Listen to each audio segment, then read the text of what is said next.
नमस्कार, सत श्री अकाल, अस्सलाम वालेकुम। कैसे हैं जनाब? तो लगभग 2000 भारतीय ईरान से हमारी एम्बेसी निःशुल्क लाकर दिल्ली, मुंबई, अलग अलग जगहों पर लाकर उनको खैरियत से बस सुरक्षित छोड़ चुकी है। बहुत से लोगों के इसमें बाइट आ रहे हैं, जो इंसान हैं उनकी बाइट आप लोगों को बाद में सुनाऊंगा। और वाकई उनकी बातों से मुझे बड़ा सच्चापन उनकी बातों में नजर आया। लेकिन उसी में जब हम ये चीज देख रहे थे और ढूंढ रहे थे तो हमको एक फर्जी गाजी मिला। अगर मैं डिफेंस मिनिस्टर होता या होम मिनिस्टर होता तो इस फर्जी 2 कौड़ी के इंसान को लाद के ले जाकर बॉर्डर पर फेंकता और कहता अब तू यहीं रहेगा। पहले सुनिए इस फर्जी गाजी की अहलिया जो जियारत के लिए ईरान गई हुई थी, वो वहां से लौटकर आई हैं, वो क्या बोल रही हैं। जो प्रॉब्लम थी हमने बॉर्डर पे फेस करी, उसके बाद हम लोग बहुत ही अच्छे से, हमारे लिए अरेंजमेंट था और हम बस शुक्रिया ही करना चाहेंगे। जी हाँ, तो इन्होंने कहा कि बॉर्डर पे हमने परेशानी फील करी, वहां पर मिसाइल चल रहे थे, आगे आप सुनने को मिलेगा, जान को खतरा था।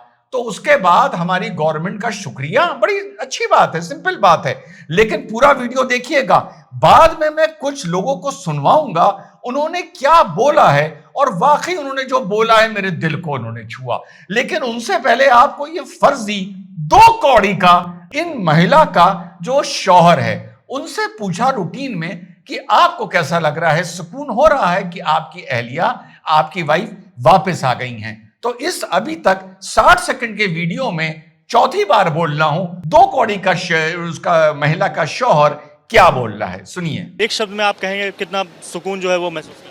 नहीं, सुकून तो वहां भी था, वहां भी कोई सुकून तो वहां पर भी था।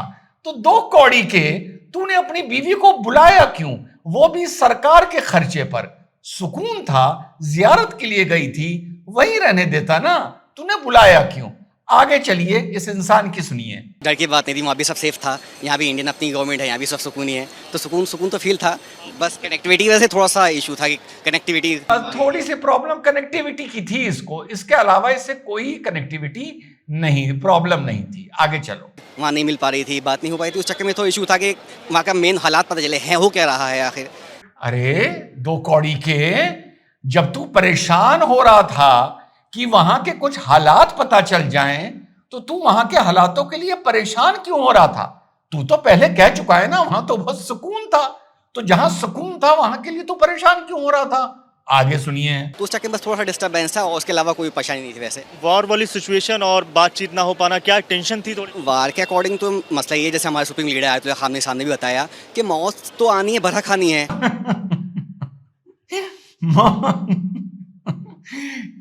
आगे चलो। इंसान शहीद हो, वो उससे अच्छी मौत क्या होगी? बिस्तर पे मरने से अच्छा इंसान शहीद हो, वो आम इंसान अमर रहेगा शहीद होके। तो ये तो ईरान का क्या, जितने हमारे मुस्लिम हैं, हम शिया जो कम्युनिटी से हैं, उन सबका मानना ही है कि शहादत हो, उससे अच्छी मौत कोई नहीं है। तो वहाँ उन पर मरना कोई, ये जो अपने हमारे यहाँ के लोग आए हैं वो आए हैं लौट ले, लेकिन अब भी लोगों का दिल ये है कि वहाँ यहाँ के आने से बेहतर वहाँ शहीद होने से ज़्यादा बेहतर था। हाँ, तो वहां से जो लोग भाग भाग के आए हैं ये तो ऐसे ही आ गए हैं, पर ये तो बहुत बेहतर होता कि वहां पर ये शहीद हो जाते। और ये तो बता रहा है ना कि जैसे मुसलमान तो मरने से डरते ही नहीं है। तो इसके हिसाब से जब मैं आगे आप लोगों को जिन लोगों की बाइट सुनाऊंगा, इस 2 कौड़ी के हिसाब से वो जो आगे हम अब मुसलमान भाइयों को सुनेंगे, इसका मतलब इसके हिसाब से वो मुसलमान ही नहीं है, क्योंकि वो वहां से अपनी जान बचा कर भागे हैं। और ये 2 कौड़ी का अगर वहां होता, ये तो यहां पर अपनी वाइफ को रिसीव करने गया है, वाइफ कहीं रिश्तेदारी में गई होंगी, तो ये तो रिसीव करने पहुंचा है, तो ये भी उसी तरह सरकार के खर्चे पर 2 कौड़ी का जान बचाकर वहां से भागता जरूर। और अपनी वाइफ को भी इसे ये कहना चाहिए था कि तू वहीं मर जाना, वहीं दफन हो जा, तू यहां क्यों आ रही है, शहीद हो जा, जन्नत मिल जाएगी। लेकिन नहीं कहा, नहीं बोला। आगे सुनिए। मैं लखनऊ से हूँ और ईरान से ज़ियारत कर रही हूँ, और हमारी इंडिया एम्बेसी बहुत अच्छी सर्विस दिया है, बहुत। हिंदुस्तान जिंदाबाद जिंदाबाद। नहीं, ये फर्जी मुसलमान है। और जो इससे पहले 2 कौड़ी वाला दिखाया था ना, उसके हिसाब से जो बुजुर्ग मोहतरमा है, ये फर्जी मुसलमान है, क्योंकि ये मौत से डरकर हिंदुस्तान जिंदाबाद बोल रही है भाई, हाथ में तिरंगा लेकर वहां से भाग के आई है। ये तो इसके 2 कौड़ी के इंसान के हिसाब से। आगे चलिए, इस तरह से अभी आपको मैं बहुत से फर्जी मुसलमान दिखाऊंगा, लेकिन उस फर्जी मुसलमानों से आपकी तबीयत खुश हो जाएगी, मेरी भी तबीयत ईमान से खुश हो गई।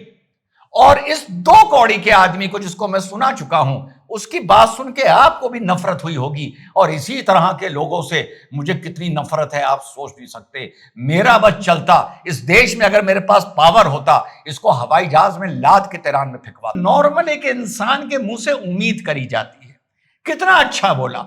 अगर गवर्नमेंट ने टिकट नहीं लिया तो एक बार में बोल दिया कि हमसे पैसे खर्च नहीं कराए। लेकिन जब मैंने पहले वीडियो डाला था तो 2-3 हरामजादे भी कमेंट करने आए थे, कह रहे थे ये सरकार की जिम्मेदारी है हमको लेके आना। तो इन हरामजादों को भी देख लीजिए, अगर फिर ये मेरे इस वीडियो पे कमेंट करेंगे फिर मैं इनको पिन कर दूंगा। और आप लोगों को एक जिम्मेदारी दे रहा हूं कि ऐसे एहसान फरामोश हरामजादों को जितनी गालियां दे सकते हैं जब मैं कमेंट को पिन करूंगा, यह आपकी नैतिक जिम्मेदारी है, यह आपकी देशभक्ति है कि आप आज देखना होगा मेरे कमेंट को पिन करने के बाद आप ऐसे एहसान फरामोश हरामजादों को कितनी गालियां दे सकते हैं। और ऐसे हमारे भाई जो वहां से अपनी जान बचाकर आए हैं और एक सामान्य तरीके से सरकार का पूरे सिस्टम का शुक्रिया कर रहे हैं, उनकी आप लोग कितनी तारीफ कर सकते हैं। और हां, अगर मैं पावर में होता तो वो जो 2 कौड़ी दिखाया मैंने शुरू में, पहले तो उसकी पत्नी के जो टिकट में पैसे लगे हैं वो लेता, और मेरे बस में होता तो ले जाकर इसको स्पेशल परमिशन के बाद इस आदमी को विशेष तौर पर फिर से जाके तेहरान में फेंकवाता। जय हिंद, वंदे मातरम, खुदा हाफिज।